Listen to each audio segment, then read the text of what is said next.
मोहन सिंह चौहान जी। राजा वल्लभ श्री हरिवंश। श्री हरिवंश महाराज जी।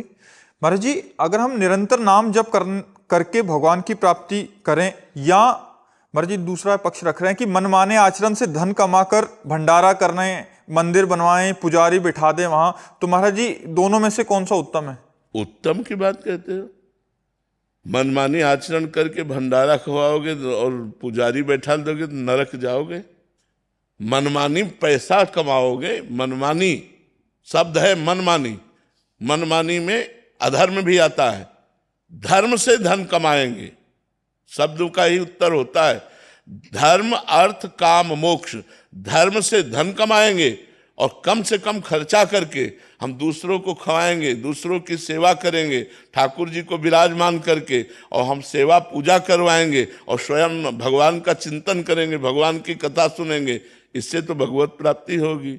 और केवल हम धर्म से धन कमाएंगे, बहुत एक एक शब्द अध्यात्म के हैं, केवल धर्म से धन कमाएंगे और हम ये सब करेंगे तो स्वर्ग जाएंगे, और मनमानी आचरण से धन कमाएंगे तो ये सब करते हुए भी नरक जाएंगे।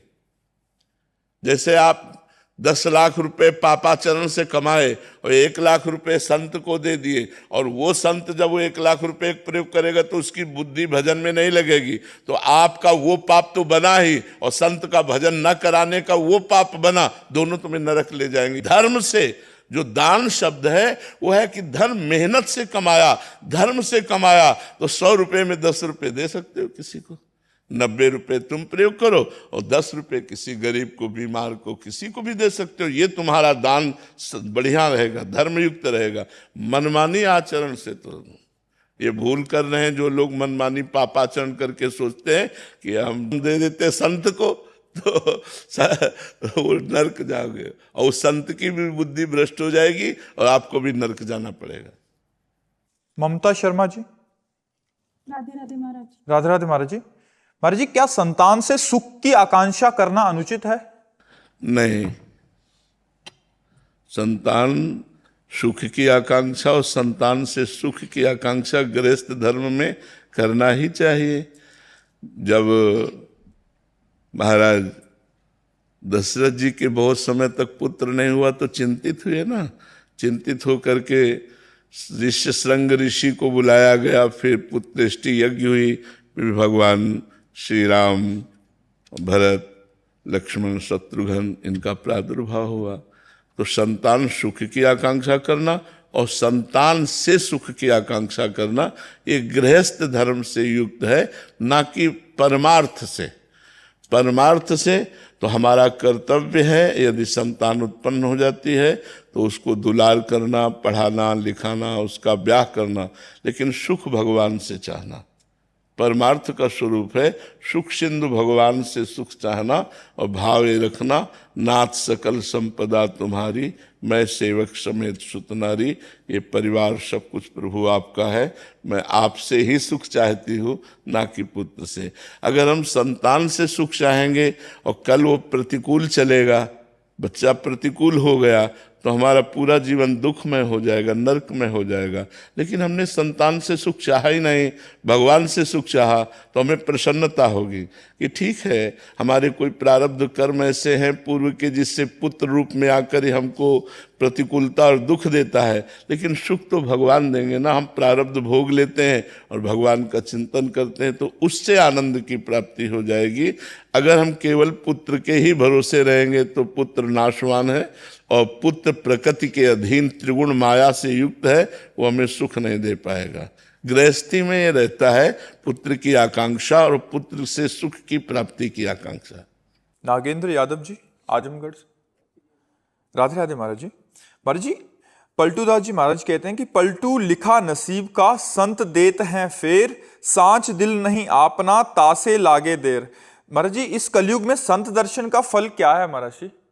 ये कह रहे हैं कि पलटूदास जी। कलयुग क्या, हर युग में पहला तो साधारण फल, संत दरस जिम पातक टरई, संतों के दर्शन मात्र से जो किए हुए पाप हैं वो नष्ट हो जाते हैं।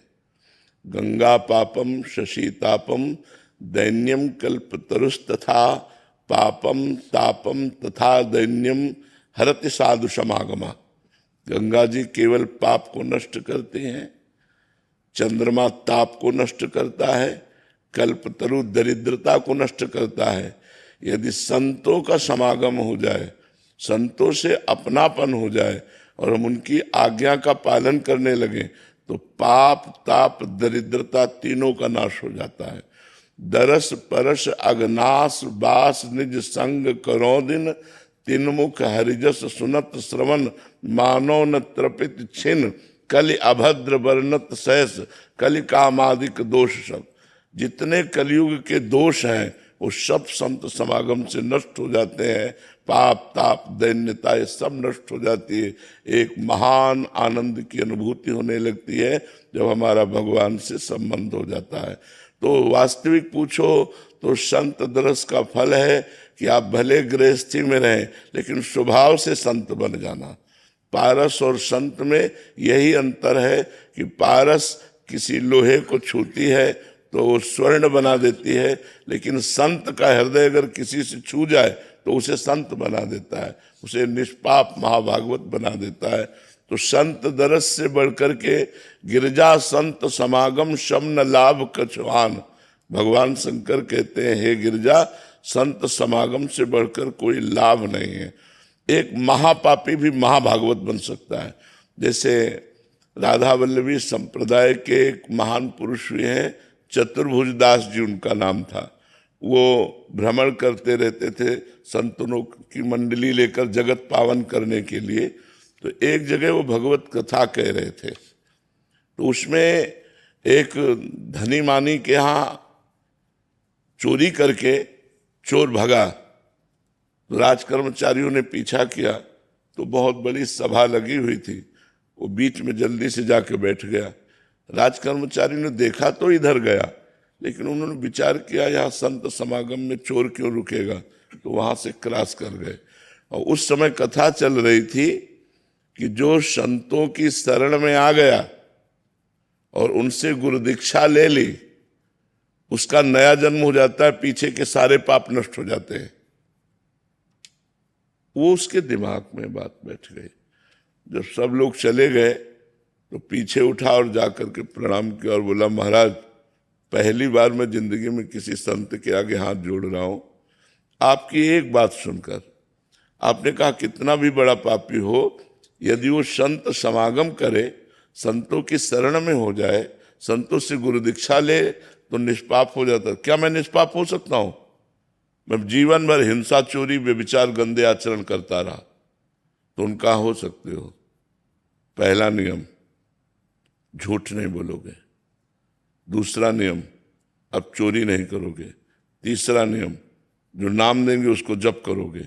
आज से तुम निष्पाप हो जाओगे। तो उसने कहा, अभी दे दो। आज हमारा मन बदला है आपकी दीक्षा की बात सुनकर, कल पता नहीं मन राजी हो कि ना राजी हो, आज आप दे दो। तो उनका अभी दे देंगे। ऐसे जो सीरियस मरीज होते हैं उनका तुरंत उपचार किया जाता है। उन्होंने तुरंत कंठी मंगाई, मूड मुड़वाया, 12 तिलक लगवाए और उसको गुरु दीक्षा दे दी। पहली बात, आज से तुम्हारा नया जन्म हो गया। अब तुम्हें झूठ नहीं बोलना, निरंतर नाम जप करना है, सावधानी से अब जीवन व्यतीत करो तो तुम्हारे सारे पाप नष्ट हो गए। दूसरे दिन वो तिलक लगा करके कंठी पहन करके वैसे जा रहा था, तो राजकर्मचारियों ने देखा है तो चोर, तुरंत पकड़ लिया, बंदी बना लिया उसे और राजा के सामने ले गए। और जिस धनी आदमी के यहाँ चोरी की थी उसको सामने पेश किया। धनी आदमी ने कहा, यही है, ये मूड मुड़वा लिया है, कंठी बांध लिया है, लेकिन चोर यही है जिसने कल हमारा सामान चुराया था। राजा ने पूछा, क्यों भाई, आप वैष्णव तिलक धारण किए हुए हो, आपने चोरी की? उनका, साहब, इस जन्म में नहीं की। बोले, ये कह रहा कल चोरी की और ये कह रहा इस जन्म में चोरी नहीं की। तो सत्य का निर्णय करने के लिए उसमें एक प्रक्रिया थी। लोहे का गरम जलता हुआ फार,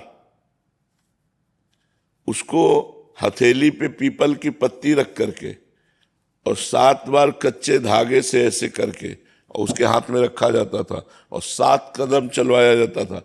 अगर धागा जल गया, हाथ जल गया तो झूठा, अगर धागा भी नहीं जला, हाथ भी नहीं जला तो सच्चा। अब चोर को कहा गया कि तुम कोई परीक्षा देनी पड़ेगी, बोले पक्का दूंगा। वो प्रक्रिया की गई, उसने मन में विचार करके गुरु के चरणों में प्रणाम किया, कहा गुरुदेव आपने कहा था कि दीक्षा लेने के बाद नया जन्म होता है, मैं उसी बात को कह रहा हूं कि जोर से बोला, मैंने इस जन्म में कोई पाप नहीं किया, और 7 कदम चला, बिल्कुल नहीं जला, फेंक दिया, लोहे का फार फेंक। राजा ने कहा इसको मृत्यु दंड दो, जो ये धनी मानी है ऐसे संत पर चोरी का इल्जाम लगाता है, इसे मृत्यु दंड। तो उसने कहा महाराज उसको भी मृत्यु दंड मत दो, क्योंकि वो भी सही कह रहा है। बोले अब तो मान ही नहीं सकते क्योंकि प्रमाण हो गया कि आप सही बोल रहे हो।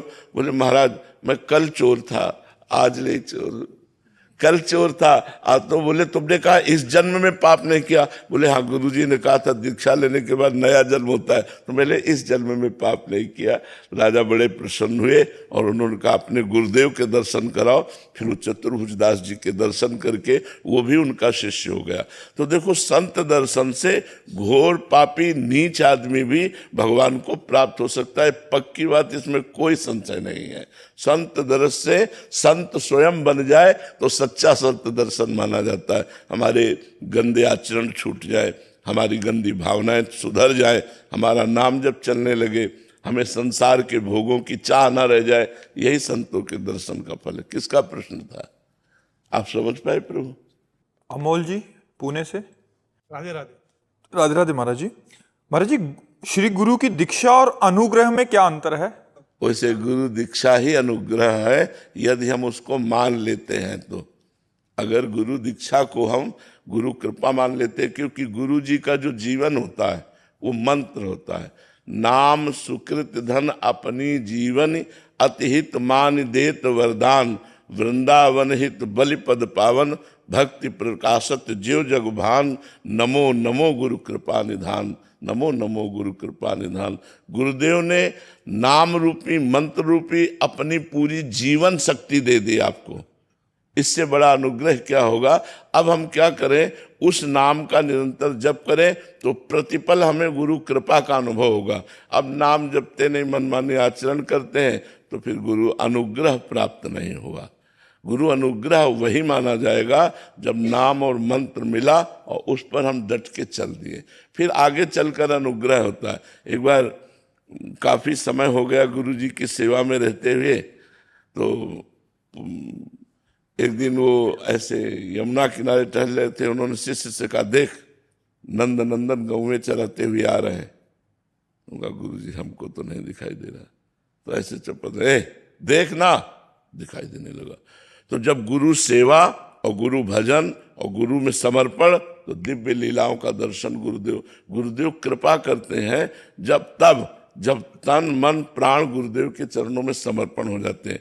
कृपा तो उसी दिन से शुरू हो गई जिस दिन से उन्होंने नाम मंत्र दिया। पर जब तक हम नाम मंत्र नहीं जप करेंगे तब तक कृपा का अनुभव, कृपा का साक्षात स्वरूप है भगवान का साक्षात्कार हो जाना। जैसे हम एक उदाहरण में बताते हैं, एक बहुत बड़ी संत हुई हैं करमेती बाई जी। उनके पिता व्यासदेव जी थे। वो भगवान की कथा कहा करते थे। करमेती बाई बचपन से भगवान की कथा सुनती रहती थी। एक दिन एक चोर, जिसके माता पिता ने शिक्षा दी थी कभी कथा न सुनना, और वो वहीं से गुजर रहा था, तो वो वर्णन कर रहे थे, आज भगवान श्री कृष्ण को यशोदा मैया ने सोने का हार पहनाया। सोने का हार? वो तो चोर था। सुनते ही कदम रुक गए। मैया ने फिर सोने की बाजूबंद पहनाई, फिर सोने का कंगन, फिर करधनी भी सोने की, आज लकुट भी सोने की दी, और लाला को गौएं चराने के लिए भेजा। आज क्योंकि भगवत लीला नित्य चलती है ना, तो उसे आज कह के ही कहा जाता है। वो तुरंत रुक गया, और जब सब कथा के भगत चले गए तो नजदीक गया और चाकू निकाली। कहा इस धनी का नाम बताओ। देखो गुरु कृपा तुम्हें बता, समझ गए। बोले ये हटाओ तुम चाकू, तुम इस धनी को क्या करोगे? बोले लूटेंगे। बोले तुम्हारी सामर्थ्य नहीं है कि इसको लूट सको। ये बड़े बड़ों को लूट लेता है, इसको तुम क्या लूटोगे? बोले बताओ, मैं कसम खाता हूं तब तक मैं पानी नहीं पीऊंगा जब तक इसको लूट नहीं लूंगा, क्योंकि आज तक मैंने जो ठाना है वो किया है। बोले अब हम बता देंगे तुम्हें। ये वृंदावन में रहता है, इसका नाम श्याम सुंदर है, और ये नित्य गौवें चराने जाता है अपने सखाओं के साथ। तो बोले निश्चित लूटूंगा। बोले सुनो, अगर लूट तुम्हारी धमकी से ना कब्जे में आवे तो माखन मिश्री दी, और कहा ये माखन मिश्री उसे खवा देला, फिर लूट लोगे तुम। उन्होंने समझ लिया कि भगवान की इस जीव पर कृपा हो गई, क्योंकि इसने हट कर लिया कि पानी नहीं पीऊंगा जब तक लूट नहीं लूंगा। अब वो नंगे पैर वहां से वृंदावन का पता लगाते हुए आया। उस जब हम आए थे तब वृंदावन का और स्वरूप था, तो 500 वर्ष पहले तो और स्वरूप रहा होगा ना। हमें तो मान लो 27-28 वर्ष हो गए, तो वृंदावन का और स्वरूप था। 27-28 वर्ष पहले ही ये सब रोड नहीं थे, लाइट नहीं थी, इधर कोई निवास नहीं था, जंगल ही जंगल, बड़ा आनंद में था उस समय तो जंगल ही जंगल। और उसने सोचा जंगल में ही गाय चराने आएंगे, तो श्याम सुंदर श्याम सुंदर। अब 3-4 दिन हो गए थे, पानी नहीं पिया था। श्याम सुंदर, ये श्याम सुंदर। अब भगवान का नाम, भगवान लीला बिहारी कब किस पर कृपा कर दें, तो दिखाई दी सैकड़ों दिव्य गौवें, जो भगवान की दिव्य गौवें। और सखा पुकार रहे थे, ए श्याम सुंदर देख तेरे को कोई पुकार रहा है। और वो ललित त्रिभंगी स्वरूप भगवान का, कोटि कोटि काम को भी मूर्छित कर दे, ऐसा ठाकुर जी का स्वरूप है। मुनिमन ध्यान धरत लय पावत। बड़े बड़े मुनिजन जिनका ध्यान धरते, ध्यान में नहीं आते, वो प्रभु उसके पास गए। बोले क्या है रे, काहे को पुकार रहा है? बोले तुम कौन हो? बोले हमारा नाम श्याम सुंदर है। और ठीक वही आभूषण पहने थे जो व्यास जी वर्णन कर रहे थे, क्योंकि भगवान तो सर्वांतर्यामी है ना। वैसे ही सोने के लकुट, वैसे ही हार। उसकी दृष्टि गई। बोले जिंदगी में ऐसा हमको अवसर नहीं मिला कि एक बालक को लूट ले। उसने निकाली चाकू और कहा नीचे उतार के सब रख। ले धत, हमें चाकू से डरते हैं। अब ठाकुर जी की वो मधुर भाषा, तो उसे गुस्सा तो आ नहीं रही थी, प्रेम आ रहा था ठाकुर जी को देख के। तो उसने चाकू रख दिया, बोला हमारा नाम नहीं सुना होगा, अच्छे अच्छे डरते हैं हमारा नाम सुन के। बोले क्या तेरा नाम है? बोले गोवर्धन डाकू। तो बोले पता है मेरा क्या नाम है? गोवर्धन धारी। ठाकुर जी ने कहा मेरा नाम गोवर्धन धारी। तब उनको पंडित जी की याद आ गई कि पंडित जी ने कहा था कि बहुत वो कब्जे में आने वाला नहीं। तो उसने कहा सुनो, ये अपने आभूषण दे दो, माखन मिश्री खा लो। भगवान ने उस जीव पर कृपा की। जे ही माखन मिश्री खाई और कहा तू भी पहले खा, क्योंकि तूने अभी तक पानी नहीं पिया। जे ही उसने भगवान का उच्छिष्ट, सारे पाप नष्ट हो गए, दिव्य ज्ञान प्रकट हो गया, और वृंदावन में रहकर ही भजन करके वो भगवान के धाम को गया। तो संत गुरु आज्ञा पर यदि हम अपना जीवन निछावर कर दे, तो देखो एक चोर को भगवत साक्षात्कार हो रहे। एक चोर दृढ़ निश्चयी हो गया, तो जो बड़े बड़े मुनियों के ध्यान में आने वाले भगवान नहीं, उसके ध्यान में आ गए। तो हमें लगता है हम लोग दीक्षा तो ले लेते हैं, लेकिन गुरु की बात नहीं मानते। गुरु तो बना लेते हैं, लेकिन गुरु की आज्ञा पे नहीं चलते। इसीलिए हमारे अंदर गुरु अनुग्रह प्रकाशित नहीं होता। नहीं तो गुरु अनुग्रह वही जो नाम दे रहे हैं, जो मंत्र दे रहे हैं, वही गुरु अनुग्रह है। रवीश कुमार जी, शेरवंश महाराज जी। महाराज जी, आपकी अपार कृपा से मैं करीब 1 वर्ष से श्वास श्वास में नाम जप करने का प्रयास कर रहा हूँ। महाराज जी कृपया करके, कुछ मेरे को बातें हैं उसमें समझ नहीं है। श्वास में जब नाम जप करते हैं तो आरंभिक और मध्यम और उन्नत तीनों चरणों की अवस्थाएं क्या होती हैं, क्या लक्षण आते हैं जब प्रारंभ करते हैं, या मध्यम में, या इसकी उन्नत अवस्था क्या? देखो प्रारंभ में क्या होता है, उपांश सहित श्वास में नाम चलता है। मध्यम में जो होता है वो ओठ जबान नहीं हिलती, लेकिन नाक की ठसक से होता है। हमारी बात समझना। वायु की ठसक से होता है। हम प्रयास कर रहे हैं, जबान बंद है, ओठ बंद है, लेकिन हमारा प्रयास चल रहा है। और जो आखिरी स्थिति होती है वो बिना प्रयास के चलता है, जैसे चल रहा है ना, उसको ठसक की नाक में वायु की जैसे हम गुनगुनाते नहीं अंदर, ऐसे वो बिल्कुल धीमे स्वर में हम मंत्र को गुनगुनाते हो मत, वो दूसरी श्रेणी होती है। और तीसरी होती जो एकदम मानसिक चलती है, शांत मुद्रा, कोई चेष्टा नहीं, मंत्र, ये परम पवित्र स्थिति होती है। ये लगभग सिद्धावस्था की तरफ जाती है, पर बड़ा कठिन है। देखो, जब शरीर में सुख, स्वस्थता, तो भोग अच्छे लगते हैं, और जब दुख, विपत्ति, तो कुछ अच्छा नहीं लगता। भगवान का भी भजन नहीं होता। जब शरीर में पीड़ा होती ना, बड़ी परेशानी होती, भगवान का भी भजन नहीं होता। इसलिए यावत स्वस्थमिदम कलेवरम यावत च दूरे जरा, जब तक शरीर स्वस्थ है, बुढ़ापा दूर है, तब तक भजन का प्रयास कर लेना चाहिए। नहीं, बड़ी दुखद परिस्थितियां हैं, न जाने किस योनि में जाना पड़ेगा, क्या क्या कष्ट भोगना पड़ेगा। इसलिए भगवान का नाम जप करो। प्रथम यही जो बताया, द्वितीय नाक के स्वर काटते हुए अंदर, और तृतीय मन से चलता है, मानसिक स्थिति से। कोई इतना कष्ट है, आप कैसे कर लेते हैं? आपको इतना कष्ट है, आप कैसे कर लेते हैं? शारीरिक कष्ट होने पर भी आप इतना नाम जप कैसे करते हो? इतने लोगों को आपने प्रभावित किया है। असल बात क्या है कि भगवान की कृपा है। और आपको दूसरी बात बता दें कि बचपन से अभ्यास है।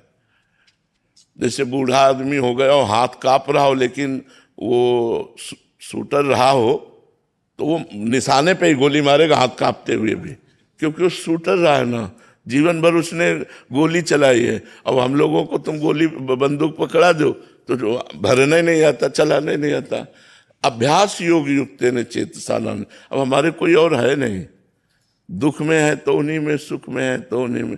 देखो, जीवन के साथ मृत्यु है, हम हर समय तैयार रहते हैं मृत्यु के लिए। अब जैसे वो कष्ट की स्थिति थी, उस समय भी मैं श्री जी का शरणागत हूँ, श्यामा श्याम का शरणागत हूँ। ये शरीर नाशवान है, आज नहीं तो कल छूटेगा। राधा राधा राधा राधा। बस आपसे बता रहे, आप सब लोगों से इसलिए बता रहे कि अभ्यास करो और भगवान को अपना मानो, तो भारी दुखों में भी एक आनंद बना रहता है। और अगर भगवान से अपनापन नहीं, तो दुखों से निपट पाना बहुत कठिन है। कार्तिक गुप्ता जी, जौनपुर से। राधे राधे महाराज जी। महाराज जी, भक्ति मार्ग में प्रेम को ही सार कहा गया है। महाराज जी, शास्त्र ज्ञानी होना और सच्चा प्रेमी होना, दोनों में क्या अंतर है? शास्त्र ज्ञानी और सच्चे प्रेमी में एक जीरो है और एक अंक है। एक जीरो है और एक अंक है। अंक हटा दो, क्या बचा? क्या है? कुछ नहीं। तुम्हें बहुत शास्त्रों का ज्ञान है और तुम्हें भगवान से प्रेम नहीं हुआ, तुम्हारे हृदय में निरंतर भजन नहीं चला, तुम अपने ममता मोह अज्ञान को नहीं छोड़ पाए, तो जीरो है। और अगर एक अंक लग जाए और फिर जीरो रख दिया जाए तो 10 हो गया, फिर जीरो रख दिया जाए तो 100 हो गया। अगर भगवान से प्रेम और शास्त्र का ज्ञानी है, फिर तो क्या कहना है, फिर तो बहुत बढ़िया बात है। और अगर भगवान से प्रेम नहीं, तो जोग कुजोग ज्ञान अज्ञानू, जहां नहीं राम प्रेम परधानु। जहां भगवान का प्रेम नहीं है, वो जोग कुजोग है, वो ज्ञान अज्ञान है। शास्त्र ज्ञान का वो महत्व नहीं जब तक प्रेम नहीं हो जाता। भगवान से प्रेम हुआ तो शास्त्र ज्ञान का महत्व है, भगवान से प्रेम नहीं तो शास्त्र ज्ञान का कोई महत्व नहीं। वाहवाही बांध ले जाओगे क्या? भगवान से प्रेम है, एकांत में बैठा रो रहा है, हा कृष्ण हा राम, उसका जीवन सार्थक है। धन्य है उसका जीवन जो भगवान के लिए तड़पता है, भगवान में अपने चित्त को जुड़े हुए। शास्त्र ज्ञान का फल है भगवान से प्रेम हो जाए। यदि भगवान से प्रेम नहीं हुआ तो शास्त्र ज्ञान शून्य है। शास्त्र ज्ञान शून्य और भगवान का प्रेम एक। अंक है तो शून्य का महत्व है, अंक नहीं तो शून्य का कोई महत्व नहीं रह गया। समझ पा रहे आप? कीर्ति वर्मा जी, राधे राधे महाराज जी। महाराज जी, आत्मा जब मृत्यु लोक में जन्म लेती है तो कैसे जाने कि वो कहाँ से आई है और जब शरीर छोड़ेगी कहाँ जाएगी? किसी को पता नहीं, ये उसको पता है, ये किसी दूसरे को पता नहीं। सत्य बात ये है कि सुनहु भरत भावी प्रबल, वशिष्ठ जी त्रिकालज्ञ ज्ञानी महापुरुष भगवान राम जिनके चरणों में मस्तक रखते हैं, वो गुरु वशिष्ठ जी। सुनहु भरत भावी प्रबल, बिलख कहो मुनिनाथ, हानि लाभ जीवन मरण जस अपजस विधि। हाँ, ये विधान भगवान के अंदर में है कि अब ये जीव किस योनि को प्राप्त होगा, किस योनि से आया है, ये केवल भगवान ही जानते हैं, दूसरा कोई नहीं जानता। अगर दूसरा कोई जानता है तो वो भगवान का भजन करते हुए उस कोटि का महापुरुष हो गया है। तो वो त्रिकाल, और जो उस कोटि का महापुरुष हो गया तो इस विषय में नहीं पहुंचता, वो भगवान की दिव्य रूप माधुरी लीला में जाता है, इस प्रपंच की बातें सोचने में थोड़ी पहुंचता है। हम अपने मन की बात जान करके तो दुखी ही होते हैं, और अगर हम सैकड़ों मनों की बात जान ले तो हम कितने परेशान। इसीलिए भगवान ने माया में एक शक्ति दी है, विस्मृति, वो भुलवाती रहती। जैसे थोड़ी देर याद करो, हम लोग गर्भ में थे माता के, श्वास लेने की भी जगह नहीं थी, नाभि के कनेक्शन से हमारे जीवन का पोषण हो रहा था और हम जिंदा थे। कितना हम कष्ट भोग रहे थे, माँ के गर्भ में कितना कष्ट भोग रहे थे, लेकिन एक सेकंड का भी हमको पता नहीं। माया ने विस्मृति के गर्त में, इसी जन्म की बात है। मान लो कोई 45 वर्ष का तो 45 वर्ष पहले की बात है, कोई 20 वर्ष का है तो 20 वर्ष पहले की बात है, लेकिन एक सेकंड का भी हमको ज्ञान नहीं है कि मैं माँ के गर्भ में कैसा दुख पा रहा था। ये भगवान की माया में एक विस्मृति शक्ति है जो सब विस्मरण करा देती है। अब जैसे पूछा जाए 3 दिन पहले आपने दोपहर में क्या पाया था, तो आपको सोचना पड़ेगा, नहीं सर 3 दिन की बात में सोचना पड़ेगा, वो विस्मृति के गर्त में डालती रहती है। तो ऐसे ही हम जो पीछे किस योनि में थे, अब किस योनि में जाएंगे, ये सिद्ध पुरुष जानता है। जो भगवान को प्राप्त होकर भगवान के समान हो गया है, वो ये जानता है कि पीछे मैं इस योनि में था। जैसे भरत जी सिद्ध महापुरुष थे, वो जानते थे कि मैं पहले राजा भरत था, हम हिरण से प्रेम किया तो हिरण बन गया, अब उससे मुक्त होकर के मैं ब्रह्म स्वरूप में स्थित हो गया हूँ। तो ये सिद्ध पुरुष जानते हैं, साधारण पुरुष नहीं जानते हैं कि आत्मा कहाँ से आई है, किस योनि में प्राप्त होगी, ये किसी को पता नहीं। हरिशंकर सिंह रजावत जी, राधे राधे महाराज जी। महाराज जी, आपके श्रीमुख से सुना था कि दिन में 2 से 4 घंटे का मौन व्रत धारण करना ही चाहिए साधक को, पर जब भी मैं मौन होने का प्रयत्न करता हूं तो ये मन बहुत बाचाल हो जाता है महाराज जी, चुप होने का नाम ही नहीं लेता। हाँ, इसीलिए तो हम कहते हैं मौन थोड़ा धारण करना चाहिए, क्योंकि मौन में ही तो पकड़ पाए कि मन बहुत चंचल हो रहा है। किसका प्रश्न है, पकड़ पाए ना। हाँ, अब उसी को पकड़ करके रोकना शुरू करो, बार बार नाम में मंत्र में लगाओ। वो भागने की कोशिश करेगा, बोलने की कोशिश करेगा, इशारे करेगा, तो ज़्यादा ना समय दे पाओ तो 1 घंटा दो, 1 घंटा से धीरे धीरे धीरे। और वैसे सबको कोशिश करना चाहिए कि आवश्यक हो तो बोलिए, नहीं तो मौन रहिए। वाणी से बड़े अपराध बन जाते हैं, बेमतलब की प्रपंच की वार्ता में समय नष्ट कर रहे हो। सच्ची हम आपसे कहते हैं, चतुरों की चतुरता इसी बात में है कि इस जीवन को सार्थक कर ले, नहीं पता नहीं कब शरीर छूट जाए। जीवन के साथ मृत्यु पैदा होती है, कब मार दे। अच्छा, मर जाना तो सबको है, लेकिन अगला प्रोग्राम जो हमारा होगा वो बड़ा कठिन होगा।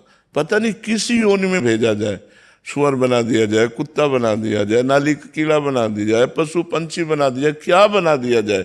कर्मों का संयोग है, फिर हम क्या कर पाएंगे, फिर हम भजन थोड़ी कर पाएंगे, फिर हमसे कुछ नहीं होने वाला, फिर तो केवल प्रारब्ध भोग भोगना होता। जीवों की बड़ी दुर्दशा है, बड़ी दुर्दशा है। एक पशु है, वो दूध, उसका बछड़ा मर गया, उसका अब वो दूध देने में परेशानी, अब लाठी खा रहा है, इंजेक्शन लगाया जाए, मतलब क्या क्या। देखो लोग मांस खाते हैं पशुओं का, कैसी दुर्दशा से मांस खाते हैं। जिंदा जला देते हैं, उनको ज़्यादा स्वाद आता है। जिंदा ऐसे पैर बांध दिए, नीचे से आग, ये सब हम ही लोग हैं। कर्म बिगड़ जाएंगे तो ऐसे जिंदा वो भी जलाए जाएंगे। तो सबसे बड़ी बुद्धिमानी यह है कि हम भगवान का अधिक से अधिक नाम जप करें। इसीलिए हम कहते हैं कि कम बोलो, कम बोल के काम चलाओ। राधा राधा, मान लो आपका मन नहीं लग रहा तो हमने 2 बार राधा बोला तो हमारे रजिस्टर में लिखा तो जाएगा कि 2 बार इसने राधा बोला, 2 बार भगवान का नाम लिया, ये तो लिखा जाए। तो इतने गंदे आचरणों में प्रपंच में 2 बार भगवान का नाम लिखा गया तो हमारा हिसाब अच्छा आएगा, क्योंकि भगवान के नाम की महिमा अपार है। इसलिए हमें चाहिए सबको कि थोड़ा समय ऐसा निकालो जागृत का। 5-6 घंटा तो समय मौन रहते हैं, जब नींद में सोते हैं तो कौन बात करता है। तो हमें लगता है कि जागृत में 1 घंटा समय अगर ऐसा निकाला जाए, 2-4 घंटे तो बहुत अच्छी बात है, लेकिन 1 घंटा ही समय निकाला जाए कि हम मौन रहेंगे, किसी भी स्थिति में न लिखेंगे न बोलेंगे, 1 घंटा मौन रहेंगे। तो उस समय हम मन की हरकत को पकड़ सकते हैं, कहाँ जा रहा है, मतलब कितना गंदा है, कितना प्रपंच कर, और उसी में राधा राधा राधा वल्लभ श्री हरिवंश, राधा वल्लभ श्री हरिवंश। तो आप उस मन को एकाग्र कर सकते हैं। जीवन वही सार्थक है जो भजन कर रहा है, सुखी वही हो जाएगा जो भजन कर रहा है। जो भजन विमुख है वो तो बिल्कुल मिथ्या जीवन है यार, बिल्कुल बेकार जीवन है। खूब भोग विलास कर रहे, खूब अरबों रुपया सब माना, एक स्वप्न की तरह जीवन व्यतीत हो गया। मरे तब कुछ साथ नहीं जाना, और जो भजन करने के लिए आए थे वो भजन किया नहीं, सब व्यर्थ जीवन चला गया। मरा हुआ मनुष्य है जो भोगों में रत है, जीवित वही है जो भगवान का भजन कर रहा है। गोस्वामी जी, तुलसीदास जी महाराज कह रहे, जिन हरि भगति हृदय नहीं आनी, जीवित सब समान ते प्राणी। जिसके हृदय में भगवान की भक्ति नहीं आई वो मुर्दे के समान है। जिन हरि भगति हृदय नहीं आनी, जीवित सब समान ते प्राणी। वो जीते जी मुर्दा है, व्यर्थ का। बिल्कुल सच्ची बात मान लो। आप भोगों में रत होंगे इसलिए आपको बात समझ में नहीं आ रही होगी, बिल्कुल यही सार बात दिखाई दे रही है। नाम जप कर लो तो तुम्हारा जीवन सार्थक, नहीं तो बिल्कुल बेकार जीवन। हमारा मनुष्य जीवन स्थायी नहीं है, ये क्षण भंगुर है, कभी भी नष्ट हो सकता है। फिर अगला जो प्रोग्राम है, अगले जो योनिया है, वो हमारे बस में नहीं है। अभी हमारे कान में दर्द है दवा ले लो, पेट में दर्द है दवा ले लो, लेकिन पशु पक्षियों को वो बता भी नहीं सकते कि मेरे कहाँ पीड़ा हो रही, सब भोगने पड़ते हैं। इसलिए चतुरता पूर्वक अपने समय को बचाते हुए हम भगवान के नाम में लगावें। इसीलिए हमने मौन के लिए प्रार्थना की थी कि अधिक से अधिक मौन रहने की चेष्टा की जाए। यशस्वी जी, श्री हरिवंश महाराज जी, आपने एक एकांतिक वार्तालाप में बताया था कि बिरला ही कोई ऐसा दिन होता है जब गुरुदेव भगवान सपने में नहीं आते। तो महाराज जी, ऐसा स्थिति कैसे आती है कि हमारे गुरुदेव हमारे सपने में? जब उनके सिवा कोई हो ना तो क्या है, उनके सिवा कोई हो ना अपना, तो फिर और किससे कौन आएगा स्वप्न में। पहले ये नियम लो कि गुरुदेव जैसा हमारा प्यारा कोई नहीं है, गुरुदेव के सिवा हमारा कोई नहीं है, हमारी कोई ठौर नहीं और नहीं, तो बात बन जाएगी। कि मेरी आंखें अंधी हो जाएं जो स्वप्न में भी, जागृत की तो बात जाने दो, स्वप्न में भी मैं किसी और को देखूं। अगर आपके प्यार के सिवा मेरे दिल में किसी और का प्यार हो तो मेरा आखिरी दिन हो, उसी दिन मैं मर जाऊं जिस दिन आपके सिवा किसी और को स्वीकार करूं। बस इतनी बात हृदय में समेट लो कि और नहीं और ठौर नहीं, आपके सिवा कोई और नहीं, ठौर नहीं, तो फिर अपने आप कृपा होने लगती। फिर आएगा कौन? जागृत स्वप्न सुसुप्ति स्फुरत में राधा पदाब्ज छटा, वैकुंठे नरके थवा मम गतिर नान्यास्तु राधाम बिना। जब ये बात आ जाएगी ना तो जागते सोते उठते बैठते राधा राधा, तो वही गुरु राधा है, राधा ही गुरु है, कोई दूसरा थोड़ी। वही परब्रह्म गुरु है, गुरु ही परब्रह्म है। करीना पंचाल जी गुजरात से। श्री हरिवंश महाराज जी। श्री हरिवंश महाराज जी। महाराज जी, क्या जब सारे आचरण इष्ट के अनुकूल होंगे तभी हम सच्चे शरणागत कहलाएंगे? आचरण अनुकूल तो होना ही चाहिए, लेकिन आचरण अनुकूल न हो भी और हृदय पूरा समर्पित हो तो सच्चे शरणागत कहलाएंगे। आचरण हो सकते हैं हमारे पूरे अनुकूल ना हो, जैसे हम प्रमाणित बात कह रहे हैं, जे ही अघ बधेऊ, बहुत ध्यान से सुनना तो आप इसका राशि समझ पाएंगे। जे ही अघ बधेऊ व्याध जिमि बाली, सोई सुकंठ पुनि कीन कुचाली। जिस अपराध के कारण भगवान ने व्याध की तरह बाली का वध किया, वही गलती सुग्रीव से हुई। सुग्रीव से भी वही गलती हुई, पर सपने हो राम नत्ति न तन हेरी। भगवान ने स्वप्न में भी उसे दोष नहीं वाला। क्यों? क्योंकि शरणागत हृदय समर्पित। अगर हमसे कोई छोटी मोटी गलती हो जाती है, कोई अपराध बन जाता है, कोई हमसे भोग विलासिता बन जाती है, हम हृदय से भगवान को समर्पित हैं, तो भगवान कृपा करते हैं, जानते हैं कि मेरी प्रबल माया की वशीभूत होकर इससे त्रुटि हो गई, उसे आगे बढ़ाते हैं। खास बात अपनापन है, खास बात प्यार है। ये चीजें सब ठीक हो जाएंगी। अगर अब इन चीजों के ठीक करके फिर प्रभु के होना चाहे तो कभी नहीं हो सकते, पक्की बात। प्रभु के होके इनको ठीक जल्दी किया जा सकता है। बिगड़ी जन्म अनेक की, अब ही सुधरे आज, होई राम को नाम जप तुलसी तज कुसुमान। अनेक जन्मों की बिगड़ी आज सुधर जाए यदि आज आप भगवान को अपना मान लो कि नाथ मैं आपका हूं, आपके सिवा कोई नहीं प्रभु, और मेरे में कोई ऐसे सद्गुण नहीं कि मैं दावा कर सकूं कि मेरा आप कल्याण कर दीजिए, लेकिन आपकी कृपा पर भरोसा है प्रभु। यदि आप कृपा कर दे तो सब ठीक हो जाएगा। और प्रभु के चरणों का आश्रय लेकर नाम जप करो तो सब अनुकूल आचरण धीरे धीरे हो जाएंगे। बकाया हम संपूर्ण अनुकूल आचरण कर सके इतनी हमें क्षमता नहीं। आप लोग देख लीजिए, हम कोशिश करते हैं कि सुधरे तो उसी से मन 10 गलतियां और करवा देता है। जब हम सुधरने की कोशिश करते तब वो हमें बिगाड़ने में लग जाता है। तो भगवान ही हमें सुधारे, भगवान ही हमें बचावे, भगवान ही हमें अपने चरणों का प्रेम दे, हम भगवान के आश्रित हो जाएं, उनका नाम जप करें, सब सुधर जाएगा। आप करते रहो, नाम जप करते रहो, धीरे धीरे सब ठीक हो जाएगा। जितेंद्र भारद्वाज जी अलीगढ़ से। राधे राधे हरि। राधे राधे महाराज जी। महाराज जी, आप कह रहे हैं कि 15 वर्ष पूर्व आपने एक गुरुदेव से दीक्षा लिया था, इनकी और इनकी पत्नी ने, और शुरू के 5 वर्ष निरंतर गुरुदेव के दर्शन करते रहे। फिर एक बार गुरुदेव घर आए और उन्होंने कहा कि कुछ समय के लिए हम एकांत हो रहे हैं, तो हम खुद ही बुला लेंगे आपको जब होगा। तो महाराज जी कह रहे हैं कि अब इनको पता तो है, पर पिछले 10 वर्ष से इसलिए नहीं गए कि गुरुदेव ने बोला था कि खुद बुला लेंगे। गिरिराज जी में विराज रहे हैं, गुरुदेव खुद से जाना चाहिए या गुरुदेव ने बोला था खुद बुला लेंगे? उसे उत्तम तो यही है कि गुरु की आज्ञा का पालन करते हुए खूब नाम जप करो और उनसे प्रार्थना करो कि बहुत समय हो गया, बुला लीजिए। अगर उनका तो हम बुला लेंगे तो इंतजार करना चाहिए, बुला लेंगे। अगर यहाँ नहीं बुला लेंगे तो वहाँ बुला लेंगे, जहाँ वो जाएंगे तहाँ बुला लेंगे। इंतजार करना चाहिए। हमें तो यही लगता है गुरु आज्ञा पर स्थित रहना चाहिए। क्या हम लिखकर उनको पर्ची भेज के पूछ सकते हैं, आज्ञा मांग सकते हैं उनसे? कह रहे कि एक बार आज्ञा मांग सकते। हाँ बिल्कुल, उचित तो यही है कि किसी दूसरे को भेज करके अपना विनय पत्र पहुंचाइए कि हम आपके दर्शन के बिना बहुत जीवन हमारा अधूरा हो रहा है, हम सिर्फ आपकी आज्ञा का पालन करने के लिए रुके हुए, हमारे प्राण व्याकुल हैं, आप कृपा करो मैं एक बार श्री चरणों के दर्शन करूं। ऐसा आप विनय पत्र भेज सकते हैं बिल्कुल, और वो बराबर भेज सकते हैं। जब तक अनुमति न हो तब तक बराबर भेज सकते हैं, भेजना चाहिए। अतुल बिहार जी। श्री हरिवंश महाराज जी।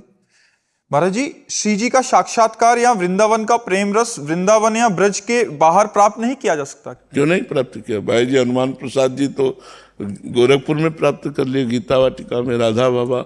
बहुत से ऐसे देश विदेश के प्रेमी भक्त हैं जो भगवान और वृंदावन का प्रेम वहीं से बैठे ही प्राप्त कर लिए। भजन में बड़ी ताकत है, भजन करो, जहां भी हो वहीं से प्राप्त हो जाएगा। ब्रज के बाहर पाने के लिए क्या करना होगा? नाम जप, नाम में सब कुछ विराजमान है। नाम जप करो, वहीं वृंदावन प्रकट हो जाएगा, वहीं प्रिया प्रीतम प्रकट हो जाएंगे। जहां भी आप हो खूब नाम जप करो। कृपा करिए महाराज जी। अब आप बताओ हम क्या कृपा करें? बर्फी होती तो 100-200 ग्राम ला के दे सकते थे। कृपा भी तो हम आपसे प्रार्थना कर सकते हैं कि आप खूब डट कर भजन कीजिए। भजन तो आपको करना पड़ेगा। हमारे हिस्से का आप कर लिया करें, ऐसा भाव होता है हमारा। अगर ऐसा होता तो हम सबके हिस्से का भजन करके सबको मोक्ष प्रदान कर देते। आपको सच्ची कहते हैं, पर ऐसा नहीं होता। खुद के खाए से पेट भरता है, जैसे हमारे खाने से इनका पेट भर जाएगा, इनको ऐसा लग रहा है। ऐसा नहीं है। आपको स्वयं भजन करना पड़ेगा, तभी बात बनेगी। जैसे खुद के खाने से पेट भरता है, ऐसे खुद के भजन करने से कल्याण। हाँ, संत महात्मा गुरुजनों की कृपा से हमारी भजन में रुचि बढ़ती है, हमारे गंदे आचरण छूटते हैं, हमारे अच्छे विचार बनते हैं, लेकिन बनेंगे हमारे ही ना, तभी हमें भगवत प्राप्ति होगी। ऐसा नहीं होता कि तुम गंदे आचरण करो, वो कृपा करके तुम्हें भगवान से मिला दे, ऐसा नहीं होता। जैसे देवर्षि नारद जी रत्नाकर नाम के डाकू से मिले, वो हिंसा करता था, पापाचरण करता था। तो पूरी कथा तो बहुत बड़ी, लेकिन हम सारांश में बताते हैं। फिर रत्नाकर ने पूछा मेरा कल्याण कैसे होगा? तो उनका राम राम जप करो। तो उनका मेरे से तो बोला भी नहीं जाएगा। तो बोले मरा मारने में बड़े प्रवीण, तो मरा बोल सकते हो? बोले हाँ बोलो बोलो, मरा मरा मरा, जब तक मैं ना हूं तब तक बोलते रहना। और शुरू हो गए। शरीर में दीमक लग गई, और जब लौट करके आए तो देखा सिद्ध महापुरुष के रूप में, वही ब्रह्म ऋषि कहलाए। तो जपना उनको पड़ा कि नहीं पड़ा? महर्षि को तो जपना पड़ा स्वयं। ऐसे हमें गुरु नाम दे देगा, मंत्र देगा, रास्ता बताएगा, कृपा करेगा, बल देगा, लेकिन जपना हमें पड़ेगा, तभी हमारा कल्याण होगा। महाराज जी, श्री जी से कहिए ना कि आपका स्वास्थ्य ठीक कर दें। नहीं, क्यों कर दें? हम उनकी गरज हो तो ठीक करें, नहीं तो हम उनके हैं, अभी बुला ले, अभी तैयार है। हम तो हम क्यों अपने लिए बात श्री जी से करें? श्री जी की गरज हो तो वो ठीक रखें, और श्री जी की गरज ना हो तो अभी बुला ले। हमको तो उनके पास जाना चाहिए। यहाँ रखो चाहे वहां रखो, यहाँ रख रहे तो आपके गीत गा रहे, वहां बुलाओगे तो आपके पास रहना है, आपकी सेवा में रहना है। श्यामाजू सचरी श्री हरिवंश महाराज जी, महाराज जी आप कह रहे हैं कि आप गाड़ी से वृंदावन 4 व्हीलर से घूम रहे थे या जा रहे थे कहीं, तो एक कुत्ता उनकी लापरवाही से उसको भयंकर चोट लगी, बट वो बहुत करा रहा था, तो ये आगे चले गए किसी कारणवश। इनको लगा कि वो पधार गया होगा, ऐसा लगा। तो महाराज जी ऐसा अपराध बन गया, तो उसका मोचन के लिए क्या उपाय करें? उसे सही माने में बात यह है कि हमको गाड़ी कंट्रोल में चलानी चाहिए। और दूसरी बात यह कि हम गाड़ी चला रहे हैं, अचानक आगे से कोई कुत्ता या गाय या कोई पशु आ जाता है और हमारा कंट्रोल नहीं बन पाता, तो उसमें हमारा अपराध नहीं है। हम जैसे अब हाईवे पे आप गाड़ी चला रहे हैं, तो आपको तो पता नहीं है ना, अब उस समय गाड़ी को तुरंत ब्रेक नहीं मारा जा सकता, कंट्रोल नहीं किया जा सकता।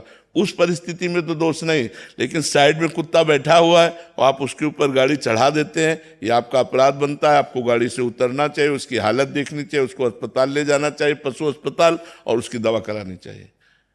ऐसे नहीं छोड़ देना चाहिए, नहीं तो अपराध तो बन ही गया है। अभी गलती हो गई जो, उसका मोचन कैसे करें? आगे से गलती ना हो, और भगवान से प्रार्थना करो। सब पापों का मोचन भगवान के नाम संकीर्तन से, भगवान की कृपा से हो जाता है, लेकिन हमसे गलती ना हो। आप कार चढ़ा दो, कह दो पाप मोचन बताओ। आप समझो, तुम्हारी आंखें हैं, तुम्हें सावधानी पूर्वक चलाना चाहिए। अगर ऐसी घटना घट जाती तो आप उतरिए, आप दयावान बनिए। उसका कोई नहीं है, उसको आप देखिए कि क्या उसकी हालत है, उसका पैर टूट गया, उसका क्या पता लगाइए, यहाँ कोई पशु अस्पताल है क्या, आप उसको ले जाइए। तो आपका कर्तव्य बनता है, क्योंकि आपने उसका अंग भंग किया है, तो कम से कम वो जैसा हालत में हो, ऐसी परिस्थिति में औषधि आदि के द्वारा उसको। लोग ऐसा पशुओं के प्रति नहीं देखते, तो फिर तुम्हारे प्रति कौन देखेगा जब तुम्हारा एक्सीडेंट होगा?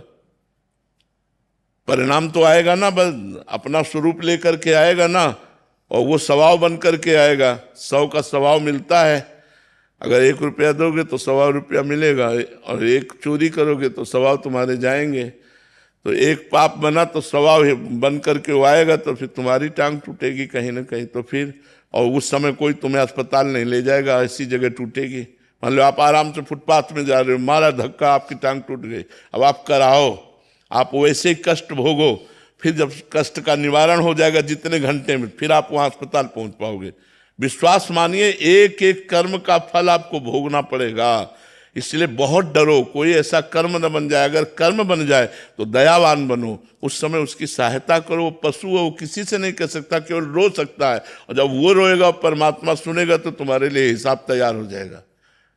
ये पशु पक्षी मूक हैं, ये किसी से बोल नहीं सकते, लेकिन ये रो सकते हैं, और जब ये रोते हैं तो परमात्मा देखता है, फिर उसका हिसाब होता है। इसलिए हम सबसे कहते हैं मांस मत खाओ, शराब मत पियो, गंदे आचरण मत करो। शराब पी के गाड़ी चलाओगे तो आप गलती कर बैठोगे, मांस खाओगे जीवों की हत्या होगी, आपको उसका दंड मिलेगा। लेकिन आज की समाज इतनी बहिर्मुख हो रही है, इतना सांसारिकता बढ़ रही कि सोच रहे हैं कि मांस के बिना हम पुष्ट ही नहीं हो सकते। ऐसी बात नहीं है। आप सात्विक भोजन पाओ और संयम से रहो तो आप स्वस्थ रहोगे, और लोक पर लोक आपका बन जाएगा। नहीं जीना कितने दिन यार, पाप करके क्यों मरो। लोगों का कथन है कि जितना जीना है मौज से जियो, और तुम वो मौज समझ रहे हो, मौत है वो। मौज तो है भगवान के चिंतन में, परोपकार करने में, दूसरों को सुख पहुंचाने में, जीवों को दया करने पे मौज है। आप देखो लोग इतने इतने धर्मात्मा होते हैं, चिड़िया चुगाते हैं, तो चीनी डालकर चींटियों को चुगाते हैं, पशु पक्षियों का पोषण कर, ये है। ऐसा थोड़ी कि पशुओं की हत्या करके उबाल के खा जाओ, ये मौज है तुम्हारी, ये मौत है तुम्हारी। समय आएगा तब तुम देख लेना। देख लो, बचपन से बाबा जी हैं, दूसरों के द्वारा दिया हुआ कष्ट सहा है, कभी किसी को मतलब कष्ट दिया नहीं है।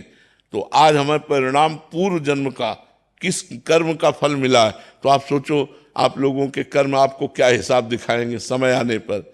इसलिए बहुत होश में, कोई गलत कर्म ना बनने पावे, किसी जीव को दुख ना होने पावे, बहुत सावधानी पूर्वक चलो। महाराज गोपाल सहस्त्र नाम का पाठ किया था 3-4 गोपाल सहस्त्र नाम का पाठ किया था 3-4 दिन बाद।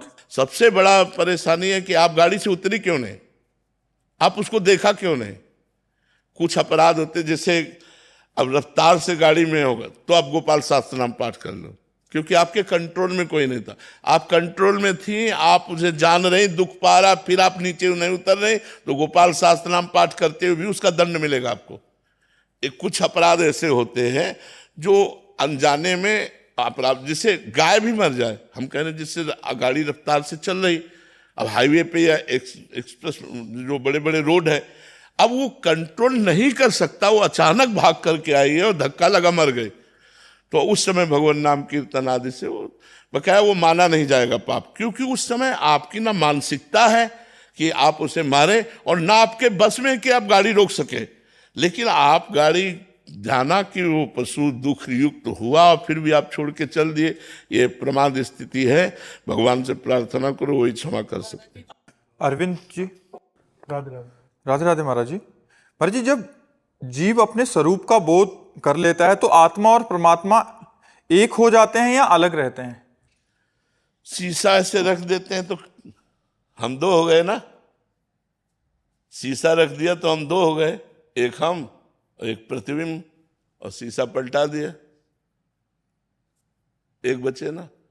तो जब तक देह भाव, जीव किसे कहते हैं, देह भाव को प्राप्त हुआ, और जहां देह भाव मुक्त हुआ, आत्मस्वरूप को प्राप्त हुआ, तो माया रूपी दर्पण हटा तो बचा कौन, एक, उसे आत्मा कहो या परमात्मा कहो या ब्रह्म कहो। इसीलिए वेद कहता है ब्रह्मविद ब्रह्मैव भवति, जो ब्रह्म को जान लेता है वो ब्रह्म स्वरूप हो जाता है, क्योंकि वो ब्रह्म स्वरूप था, वो ब्रह्म स्वरूप है, वो ब्रह्म स्वरूप रहेगा, पर अपने स्वरूप को भूल करके माया के प्रतिबिंब में फंस गया। आप सब ईमानदारी से बताओ, अपने को यही मानते हैं कि नहीं मानते? तो यही है प्रतिबिंब, ये हटा कि आप वही। देखो गोस्वामी जी बड़ी प्रवीणता से लिख रहे हैं, सोई जानहि जेहि देहु जनाई, जानत तुम्हि हुए जाई। हे प्रभु, जिसको आप जनाना चाहते हो वही जान पाता है, और जो आपको जान पाता है वो आपका स्वरूप हो जाता है, वो ब्रह्म स्वरूप हो जाता है। तो फिर वहाँ दो नहीं रहते। सवाल हल तभी माना जाएगा जब एक रहेगा, चाहे भक्ति से चलो, चाहे कर्मयोग से चलो, चाहे अष्टांग योग से चलो, चाहे सांख्य योग से चलो। सवाल हल माना जाएगा जब एक, एको ब्रह्म द्वितीयो नास्ति, जब ये निर्णय तुम्हारा आएगा तो साधना सही है, अगर निर्णय में दो है तो साधना सही नहीं है। साधना का परिणाम एक ही है। सोहम या दासोहम, चाहे जिस मार्ग से चलो, दासोहम से चले तो कई बार सुना चुके हैं, ब्रह्म नहीं, माया नहीं, नहीं जीव नहीं काल, अपनी ही सुध ना रही, एक रहे हो। दासोहम में मैं का विस्मरण है और सोहम में तू का विस्मरण है, और माया में मैं तू का स्मरण है। मैं तू, मैं और मोर तोर तय माया, और मैं शुद्ध मैं ब्रह्म, और मैं का विस्मरण शुद्ध केवल तू ही तू, जित देखता हो उस समय तू ही तू, तो यहां भी तू ही तू, बचा एक। मैं तू नहीं, जब तक मैं तू तब तक माया। भक्ति प्रारंभ होती है तो भेद से होती है, स्थिति जब होती है तो अभेद होती है। ज्ञान अभेद से ही प्रारंभ होता है, अभेद में स्थित होता है, और भक्ति भेद से प्रारंभ होती है, अभेद में स्थित हो जाती है। बात समझ में आ रही? हमारे जैसे निकुंज में जाते हैं, जैसे निकुंज में जाते हैं, हाँ तो सेवा करते हैं ठाकुर जी की, हाँ। वो तो फिर दो अलग ही हो गए ना। जीव होके जाते हैं क्या? नहीं, वो तो उस समय की स्थिति को तुम जानते हो क्या? एक वृंदावन, एक प्रेम, सहचरी का स्वरूप प्रेम, प्रिया प्रीतम का स्वरूप प्रेम। मैं श्यामा श्याम की सेवा कर रही हूं, ये भाव नहीं रहता। सेवा हो रही केवल श्यामा श्याम, मन श्यामा श्याम, बुद्धि श्यामा श्याम, तन श्यामा श्याम, रोम रोम श्यामा श्याम। मैं खो गया, केवल श्यामा श्याम है। तभी तो कहते जब तक स्थिति नहीं तब तक बुद्धि से आकलन नहीं किया जा सकता है। बुद्धि एक सीमित प्राकृतिक है और प्रभु की लीला चिदानंदमयी है, तो प्राकृतिक बुद्धि चिदानंद का कैसे अनुमान कर सकती है? वो तो जब उसमें प्रवेश पावे तब बात समझ में आएगी ना। अब जैसे थोड़ा आप भाव देश में प्रवेश पावे तो हमारे इशारे को समझते चले जाएंगे, नहीं ऐसा लगेगा ऐसा कैसे, मैं सेवा कर रहा हूं और मुझे ये बोध नहीं कि मैं सेवा कर रहा हूं। यंत्रवत सेवा हो रही है। श्याम श्यामा विराजमान हृदय में, श्याम श्यामा बुद्धि में विराजमान, श्याम श्यामा मन में विराजमान, श्याम श्यामा चित्त में विराजमान। और ये माता पिता जनित पैदा हुआ जो देह है, ये श्याम श्यामा के सेवा योग्य नहीं है। वो भाव देह जो है वो चिदानंदमय होता है। जो श्यामा श्याम का चिदानंदमय श्रीअंग, वैसे ही सहचरी का श्रीअंग होता है। वो सब वहां एक है। इतना समुदाय होने पर सब एक है। खाग मृग पशु पंछी वृंदावन प्रिया प्रीतम सहचरी सब प्रेम, तो उनका ही विस्तार हुआ वो। बस वही प्रेम जो ठाकुर जी के हृदय का प्रेम है, वही किशोरी जू, और किशोरी जू के रोम रोम से सब सहचरियों का प्रादुर्भाव, और ठाकुर जी का प्रेम ही वृंदावन हो गया। सब कुछ प्रेम प्रेम प्रेम, तो एक ही बचा ना प्रेम। वृंदावन प्रेम धाम है, तो यहाँ सब कुछ प्रेम ही प्रेम है, यहाँ दो नहीं है।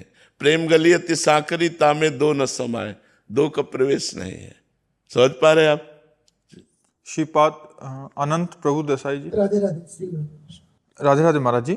महाराज जी 3 साल से यूट्यूब के माध्यम से आपसे जुड़ा हूं। महाराज जी आपका प्रश्न है कि परब्रह्म आत्म काम है, उनको कुछ भी इच्छा नहीं रहती, तो महाराज जी मैं अनेक हो जाऊं ऐसी इच्छा सृष्टि के आरंभ में कैसे हुई? महाराज जी बात यह है कि उनके हृदय में इच्छा क्यों हुई, ये हम प्रश्न नहीं कर सकते, क्योंकि वो स्वामी है, वो सृष्टि के रचयिता है।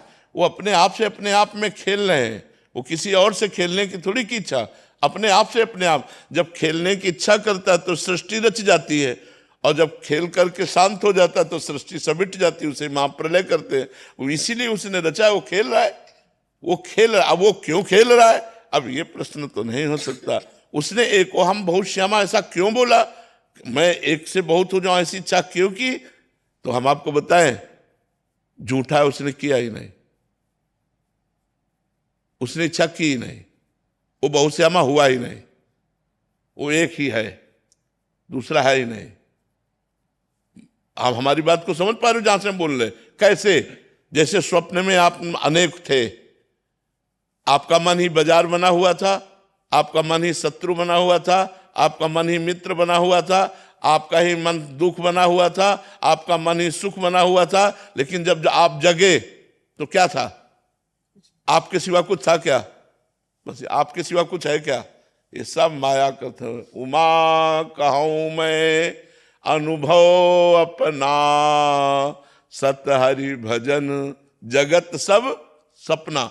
ये जो बहुत तुम देख रहे हो ये स्वप्न है। ये जो बहुत देख रहे हो वो स्वप्न है। उसी स्वप्न को मिटा दो तो एक ब्रह्मविद ब्रह्म ही भवति, दूसरा कोई है ही नहीं।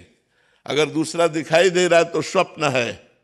जागृत अवस्था में आओगे तो वासुदेवा सर्वमिति, सर्वमिति माया है, केवल वासुदेव। सर्वम खलमिदम ब्रह्म, सर्वम ये माया है, खलमिदम ब्रह्म वो केवल एक है।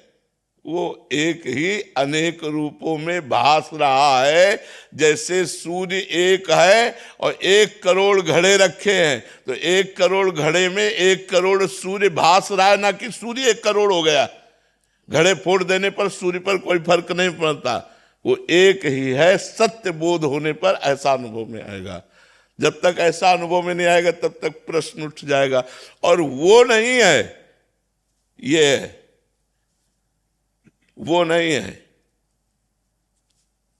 वो ये है जो तुम हो। तुमने ही अपनी इच्छा की इच्छा मिटा दो तो तुम वही हो, तुम दूसरे थोड़ी हो। तत्त्वमसि, तत् जिसे तुम वो कह रहे हो, त्वम असि, तुम ही हो। ये बात जब तक भजन नहीं करोगे, साधना नहीं करोगे तो क्यों का अंत हो सकता है क्या? हमें क्यों का अंत नहीं होता है। इसलिए आप सुलझ करके समझिए, वो परमात्मा ही जब खेलना चाहता है, ये माया में शब्द है क्योंकि माया से युक्त होकर ही खेल होता है। जब वो खेलना चाहता है तो अपनी योग शक्ति से विस्तार कर लेता है। जड़ चैतन्य अनंत ब्रह्मांड वो सब बन जाता है। और जब वो शांत शयन करना चाहता है तो सबको समेट लेता है। ये भी मायामय उत्तर है, लेकिन माया मुक्त उत्तर ये है कि ऐसा कभी हुआ ही नहीं। अब हम जो शब्द बोलेंगे वो सबकी समझ है, ये सृष्टि कभी हुई ही नहीं। योग वासिष्ठ, ये सृष्टि कभी हुई नहीं, ये तुम्हें भास रही है। क्यों? क्योंकि अज्ञान से युक्त हो, और ज्ञान से युक्त हो जाओ तो केवल ब्रह्म, दूसरा है ही नहीं। एको ब्रह्म द्वितीयो नास्ति, यह है शास्त्रीय उत्तर। बस अंतर न पड़े भगवान के चिंतन में, यही सबसे बड़ी सावधानी है कि शरीर से तो हम विविध प्रकार की भागवतिक चेष्टाएं करते ही हैं क्योंकि संत वेश में है। अंतर से हमारा भगवान का चिंतन जुड़ता रहे। अंतर से चिंतन जुड़ा रहेगा तो आनंद बना रहेगा। शरीर कितने कष्ट में भी रहे उसमें फर्क नहीं पड़ेगा। अगर अंदर से भगवान से जुड़ा नहीं रहेगा तो ये क्रियाएं आज नहीं तो कल शांत हो जाएंगी, फिर हम परेशान हो जाएंगे। तो शरीर से भागवतिक क्रियाएं करते हुए सबको चाहिए अंतर से भगवान का चिंतन करे, भगवान का नाम सुमिरन करता रहे। देखो, बाहरी क्रियाओं से शरीर पवित्र होता है। जो माता पिता के द्वारा प्रकट किया हुआ शरीर है, ये तीर्थ यात्रा या संत समागम इनके द्वारा ये पवित्र होता है, श्रवणेन्द्रिय आदि सब। लेकिन मन पवित्र होता है सुमिरन से। अगर मन, देखो, मन अगर पवित्र ना हुआ तो इन सब क्रियाओं का फल जो होता है वो लोक होगा, जनलोक, तपलोक, महालोक, सत्यलोक, स्वर्गलोक आदि। लेकिन अंतर से जब मन जुड़ता, सा वही मन कृष्ण पदार विंदयो, तो हमें भगवत प्राप्ति हो जाती है। हमको ये सब क्रियाएं भगवान से मिला दें, यही सबसे बड़ा फल मिलेगा। इसीलिए सबसे प्रार्थना है खूब नाम जप करो। जो नाम प्रिय हो, भगवान के सब नामों में समान सामर्थ्य विराजमान है, खूब नाम जप करो। राधा नाम और राम नाम एक ही है ना? राधा नाम और राम नाम एक ही है क्या? हमारे भगवान के अनंत नाम है, अनंत नाम है। जो नाम प्रिय हो, इसीलिए हम कह रहे हैं जो नाम प्रिय हो वो नाम खूब जपो। राम राम राम कर सकते हैं, खूब जपो, खूब जपो, खूब आनंद लूटो। अब हमसे पूछो तो हमारी छाती में राधा राधा राधा राधा राधा। जो राम में है ना, वो राधा में भी तो है ना। जो रा है वो तारक मंत्र है। तारक मंत्र। तो वो विराजमान भगवान के हर अच्छा एक शब्द और है, आ, हर अक्षर में विराजमान है। आ ब्रह्म है, जैसे का, हा, गा, घा, तो सब में आ विराजमान है, हर अक्षर में ब्रह्म विराजमान है। तो भगवान का नाम किसी न किसी अक्षर से तो होगा। तो हम भगवान का नाम जब चिंतन करते हैं तो हम ब्रह्म चिंतन करते हैं, उसी से हमारा मंगल हो जाता है। राधे नाम के हीरे मोती मैं बिखराऊं गली गली, बोलो राधे बज मन राधे, बोलो राधे। राधे नाम के हीरे मोती मैं बिखराऊं गली गली, ले लो रे कोई राधे प्यारो, चोर मचाओ गली गली, बोलो राधे, बोलो राधे, बोलो राधे राधे, बोलो राधे बज मन राधे, बोलो राधे। महाराज जी, हमारा समाज ना वो लगातार जातियों में बंटने का एक ये होता है। हाँ, तो एक आपकी तरफ से महाराज जी इस तरह का संदेश चला जाए कि हम सब लोग जातियों में ना बंट करके धर्म के प्रति। वैसे उत्तम बात तो यही है कि ये जो जाति धर्म का एक एक पक्ष लिया जा रहा है, ये उत्तम बात नहीं है। इससे क्या होगा कि हम कमजोर हो जाएंगे, इससे हम कमजोर हो जाएंगे। अच्छा ये बताओ, पंचभूत हमारे सबके एक है, आत्मा एक है, हमका स्वामी सबका एक है, ये बांटना क्या यार? ये बांटना तो अज्ञान की धरा है कि एक अपने को छोटे छोटे उसमें हिस्से में बांट लिया। तो हमारी प्रार्थना सबसे है कि जाति पक्ष में मत बटिए। हम भारत को एक बहुत उत्तम सुख वाला देश, धर्म वाला देश, मजबूत देश बनाएं, जिससे हमारे देश पर ऐसी भगवान की कृपा बरसती रहे कि यहाँ विलासिता, पापाचरण और व्यसन ये पूरा शांत हो जाए। हमें चाहते हैं जो जैसे ये boyfriend girlfriend live in relation, इससे हमारे नए बच्चों का जीवन बहुत बर्बाद हो रहा है। और ये व्यसन, जो व्यसन बढ़ रहा है, ये बहुत हमारे बच्चों के लिए हानिकारक है। यही हमारे बच्चे आगे चलकर एमएलए, सांसद आदि पदों पर बैठते हैं जाकर के। अगर ये बच्चे हमारे जो भारत के भविष्य है, अगर इनका जीवन ठीक ना रहा तो हमारा भारत का भविष्य संकट में पड़ जाएगा। तो हम सब एक हो करके हम सब अच्छे बने, अध्यात्म को अपने हृदय में धारण करें और अपने देश की उन्नति की सोचे। स्वार्थवशात हम छोटे छोटे ग्रुप बना करके अपने को कमजोर न करें। हम तो इतना ही कहेंगे, जितना समय मिले नाम जप कीजिए। जो भी नाम आपको प्रिय हो वो अधिक से अधिक नाम जप कीजिए। क्योंकि देखो, धन संपत्ति वैभव ऐश्वर्य जो भी है, ये मरने के बाद यहीं छूट जाएगा। अगर साथ जाता है तो भगवान का नाम जाता है। इसलिए हमें चाहिए कुछ साथ जाने वाला भी तो धन एकत्रित कर ले। तो राधा राधा राधा राधा राधा, जितना समय मिले नाम जप कीजिए। सबसे प्रार्थना है, मनुष्य जीवन बहुत ही कीमती और दुर्लभ जीवन है। ये बात आज हम लोग अज्ञान के कारण नहीं समझ पा रहे। यदि मनुष्य जीवन में केवल धन कमाना, केवल भोग भोगना, केवल अच्छा मकान, मान प्रतिष्ठा, इतना ही जीवन का लक्ष्य रखा तो मरने के बाद क्या होगा, इस पर विचार कीजिए। जन्म के साथ ही मृत्यु प्रकट हो जाती है और कभी भी किसी क्षण किसी को भी वो गिरा सकती है, मार सकती है। मरने के बाद हमारे साथ क्या जाएगा? विवेकी पुरुष वही है जो कल के परिणाम को देखता है, और अज्ञानी पुरुष वही है जो आज में राजी रहता है कि आज हमारी मौज मस्ती आज में नहीं, आज का नहीं, हमें कल का चिंतन करना है। अर्थात हमें मनुष्य जीवन को सार्थक बनाना है, व्यर्थ नहीं जाने देना।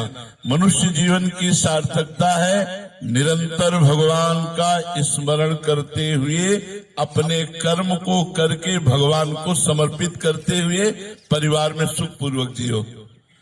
जो भी धर्म से कमाई करो, अपने परिवार का पोषण करो, बन जाए तो उससे कुछ संत सेवा, गौ सेवा, बीमारों की सेवा कर दो और नाम जप जरूर करो। आप सबसे प्रार्थना है, यदि सुखी होना चाहते हो, विपत्ति को सहने की सामर्थ्य चाहते हो, विपत्तियों का नाश चाहते हो, तो राधा राधा राधा राधा आप उच्चारण करो। अगर आप 24 घंटे में 24 मिनट राधा नाम को दे दे, फिर आप चमत्कार देख ले अपने जीवन का। 24 घंटे में सिर्फ 24 मिनट मांगते हैं हम, वो भी आपके कल्याण के लिए। यदि 24 घंटे में 24 मिनट यदि आप राधा राधा नाम जप करें, फिर आप देख लें आपका मंगल कैसे होता है। इसलिए सबसे प्रार्थना है, सब में गलतियां होती हैं, सब में त्रुटियां होती हैं। भगवान माता पिता की तरह वात्सल्य वाले हैं, वो हमारी गलतियों को क्षमा करेंगे, हमारे पापों का नाश करेंगे। हमें निरंतर भगवान के नाम तक पहुंचना है, तो 24 मिनट तो समय दे दीजिए। 24 घंटे में 24 मिनट राधा राधा राधा, और शेष समय जो कर्म करो भगवान को समर्पित कर।